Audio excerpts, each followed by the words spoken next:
I realized that there was 3 fears that we all have.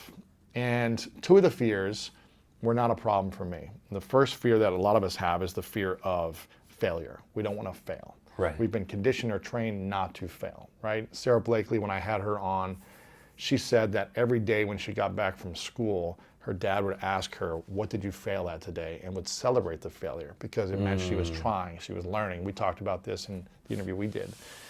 For me, I knew from sports that failure was the key to success. I always wanted to succeed, and therefore you had to fail in order to succeed. So failure was not a fear of mine, but a lot of people, when you ask them, what are you afraid of? They're afraid to fail. The second fear is success, believe it or not. A lot of people are afraid of the responsibility when you have great power, right? When you have success come your way, now I'm responsible. I have to be able to show up consistently. And a lot of people are afraid of success. I always wanted to be successful because I thought that would give me more attention and love.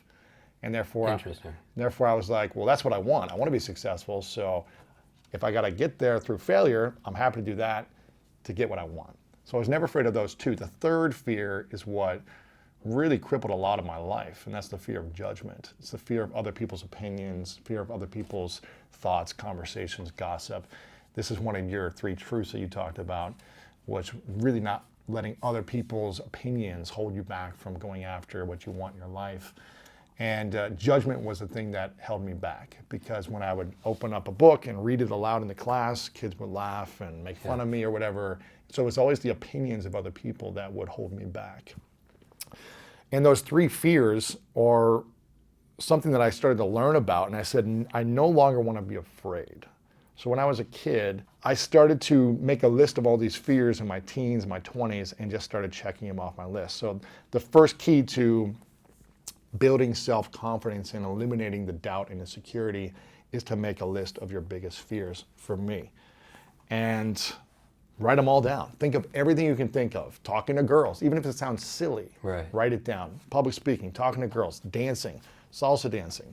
Learning to play guitar was a fear of mine. And what is writing it down and making it explicit? What do you think that does me, for the process? I think for me, it was just like, I just thought I was afraid of everything. And I was like, okay, let me actually get it out on paper and see what this is, so I can actually see how many things I'm afraid of. Yeah. And be aware of it and see it. I think when we can see it, then we can realize how to unsee it by breaking it down and by taking it on.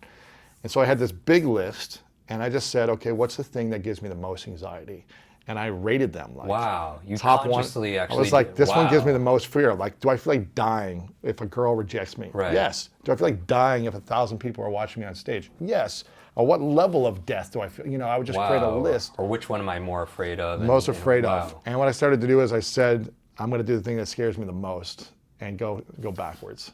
Starting from the one that's most scary, which I don't know if that's the best way to do it, but for me, I think that was the athlete mentality in me, and I was just also at a place where I was sick and tired of feeling like so much insecurity, so much fear, so much worry, that I was just like, I don't want this thing to control me anymore.